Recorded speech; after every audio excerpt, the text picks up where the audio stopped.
И чего тут, интересно, тебе нужно, сидит на подоконнике? Он, похоже, меня не видит.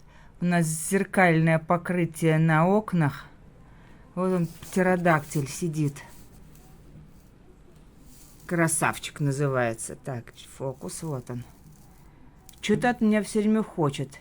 Они мне все рушат на террасе. Что-то ему понравилось тут у меня.